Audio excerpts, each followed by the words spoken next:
Himachal Pradesh electricity board कर्मचारी संगठन की ओर से यहां मांगों को लेकर विरोध प्रदर्शन किया गया। एक कर्मचारी नेता निजीकरण करने का विरोध कर रहे हैं। विरोध प्रदर्शन में इलेक्ट्रिसिटी बोर्ड के कर्मचारी यूनियन के प्रदेशाध्यक्ष कामेश्वर दत्त, मनीष कुमार, उपाध्यक्ष महासचिव डिप्लोमा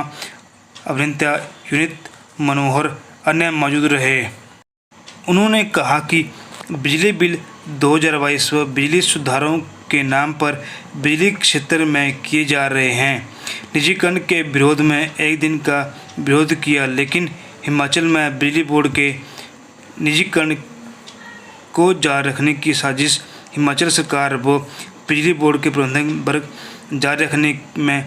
केंद्र सरकार की कर्मचारी विरोधी नीति के अमलीजामा बनाने की पूरी तरह से कोशिश की जा रही है, जिसका विद्युत संयुक्त मोर्चा कड़ा विरोध करता है और भविष्य में इस निजीकरण की नीति को लागू नहीं होने दिया जाएगा।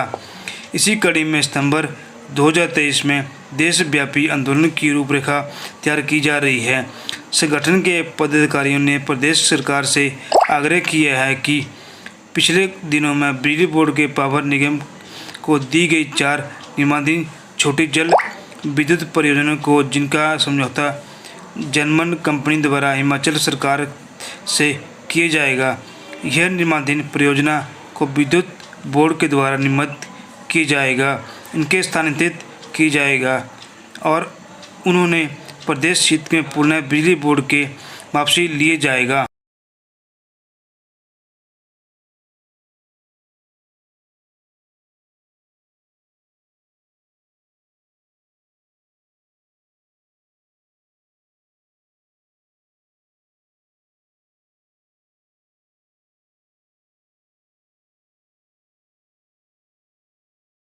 ईश्वर शर्मा,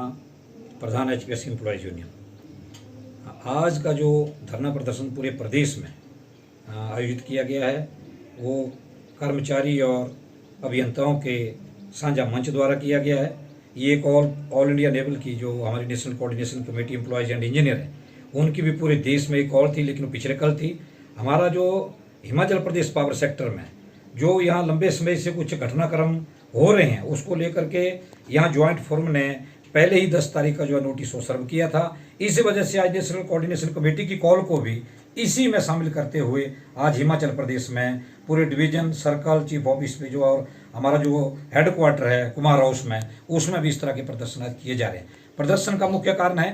कि जो केंद्र सरकार द्वारा संशोधन बिल 2022 पार्लियामेंट में लंबित पड़ा है, स्टैंडिंग कमेटी के पास गया है। हम इस धरना प्रदर्शन के माध्यम से ये मांग करते हैं कि उस बिल को जो है रद्द किया जाए और इसके साथ साथ हिमाचल प्रदेश में जो अभी कुछ समय से जो एक मुहिम चल रही है, जो हमारा बिजली बोर्ड है उसको तोड़ने की साजिश रची जा रही है, उसमें से संचार विंग और जो जनरेशन विंग है हमारा, उसको लग करके एचपीसीएल और एचपीटीसीएल कंपनियों को दिया जा रहा है। और जो प्रोजेक्ट पिछले दिनों में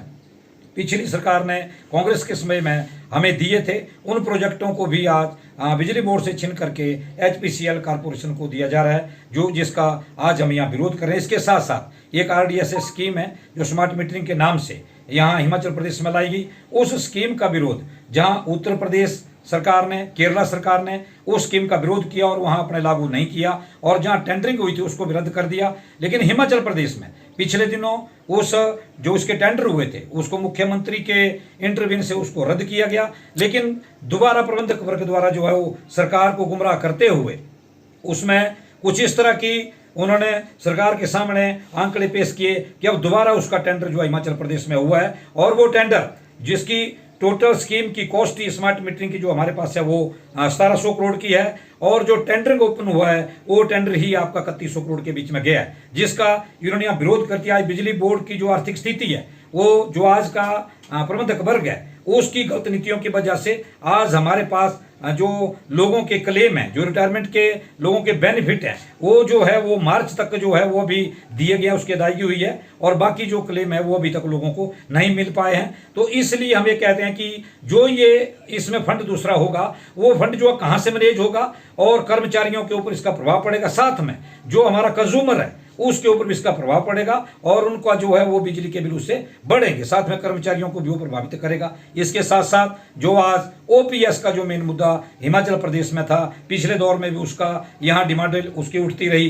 विरोध प्रदर्शन हुए और हमें उम्मीद थी कि जैसे इस सरकार ने कहा था कि ओपीएस को बहाल करेंगे, लेकिन आज पूरे प्रदेश में उसको लागू कर दिया गया, लेकिन बिजली बोर्ड में जो है उसको अभी भी लागू नहीं किया गया है। हमारा मानना है मुख्यमंत्री ने 3 बार ये घोषणाएं की, लेकिन प्रबंधक वर्ग ना जाने किस तरह से उसको किंतु परंतु करते हुए लटकाए रखा है। और हमारा कहना है कि जो पेंशन रूल 1972 था उसी को पहले संशोधन करते हुए एनपीएससी आया और उसके बाद वहां से अभी वो पेंशन रूल 1972 को रिस्टोर जो है वो हिमाचल प्रदेश में सरकार द्वारा किया गया और बिजली बोर्ड जो है पहले से ही उस पेंशन रूल में गवर्न करता है। तो 1972 के तहत बिजली बोर्ड की जो ओपीएस की बहाली है उसको नहीं रोका जा सकता। तो हमने